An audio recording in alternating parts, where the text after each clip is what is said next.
Tuan Guru Sapat hijrah dari Bangka menuju Indragiri Sapat. Sebelum berhijrah ke Indragiri Sapat, Tuan Guru Syekh Abdurrahman Siddiq telah menetap dan berdakwah di Pulau Bangka. Kala itu beliau mengikuti jejak ayahnya Syekh Muhammad Afif atau Datuk Landak dan Gusti Kacil yang telah lebih dulu berhijrah ke Pulau Bangka. Diperkirakan Tuan Guru Sapat menetap di Pulau Bangka antara 15 sampai 17 tahun. Konon dikisahkan salah seorang tokoh yang berjasa mengenalkan dan menghubungkan Tuan Guru Sapat dengan negeri Indragiri Sapat adalah saudagar yang bernama Haji Muhammad Arsyad.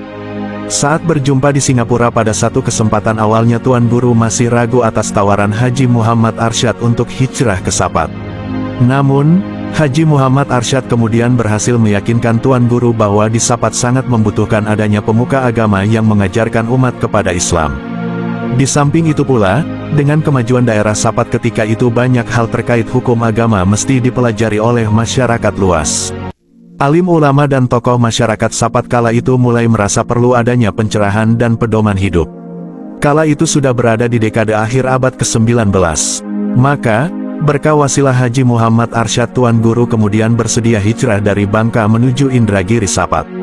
Menurut keterangan Hajah Maimunah atau Nenek Munah anak Tuan Guru ketika hijrah ke Indragiri, beliau pertama kali memasuki daerah Reteh sebagai daerah yang cukup ramai di wilayah pantai timur Kerajaan Indragiri. Tapi karena terlalu jauh dengan pusat pemerintahan yang ketika itu berkedudukan di Rengat, beliau meneruskan perjalanan ke daerah Sapat yang merupakan pusat lalu lintas dan perdagangan karena berada di muara Sungai Indragiri. Sebelum dikenal luas sebagai seorang alim ulama, Tuan Guru menetap di Sapat selama 7 tahun berprofesi sebagai penjual atau tukang emas. Ketika itu beliau dikenal dengan gelaran tukang emas Durrahman. Ketawaduan dan humul atau tidak suka dikenal memiliki keutamaan diri yang ada pada beliau tercermin selama beliau menetap di Sapat sebagai tukang emas.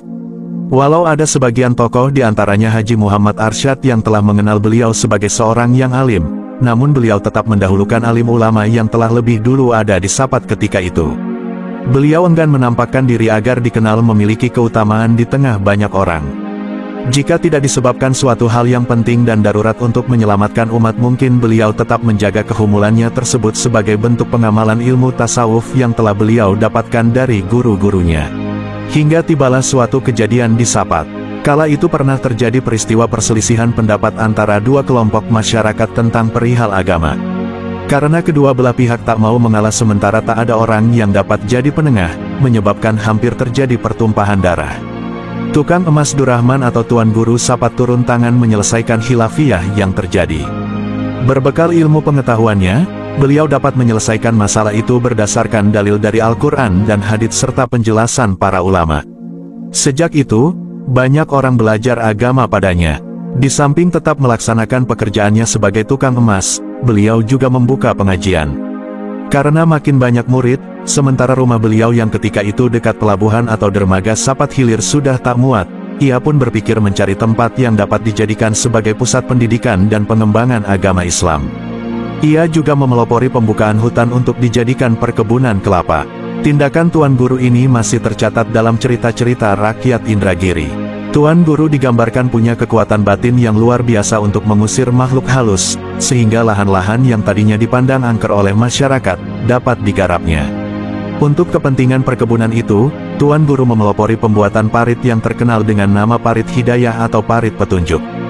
Di Parit Hidayah, Tuan Guru mendirikan masjid dan madrasah pertama di Indragiri. Beliau sendiri membangunnya dibantu para santrinya pada tahun 1927. Di sekeliling masjid, ada sekitar 100 buah rumah sederhana sebagai tempat tinggal para santri yang berasal dari Indragiri, Kalimantan, Malaysia, Jambi dan Singapura. Tak lama berdakwah, berita tentang kealiman Tuan Guru sampailah ke Kesultanan Indragiri. Waktu itu, jabatan Sultan Kerajaan Indragiri dipegang Sultan Mahmud Syah bin Sultan Isya. Sultan Indragiri telah lama hendak mengangkat seseorang untuk jadi mufti Kerajaan Indragiri, sebab kala itu jabatan mufti telah kosong tersebab wafatnya mufti sebelumnya yakni Sayyid Ali Al-Aidrus. Jauh sebelum itu, sebenarnya Tuan Guru juga sudah diminta oleh Habib Utsman bin Yahya untuk menggantikannya sebagai mufti di Jakarta.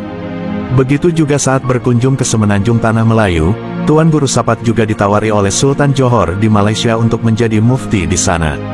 Namun, dengan sangat halus dan bijak, kedua tawaran tersebut ditolak oleh Tuan Guru Sapat. Saat menerima tawaran menjadi mufti Kesultanan Indragiri, awalnya Tuan Guru Sapat menolak secara halus. Namun, setelah dibujuk lagi oleh Sultan dan berbagai pertimbangan yang maslahat, akhirnya Tuan Guru menerima tawaran tersebut. Akan tetapi, beliau mengajukan syarat yakni diizinkan tetap tinggal di Sapat demi tetap berkhidmat untuk mengajar kepada umat serta tidak bersedia digaji oleh Kesultanan.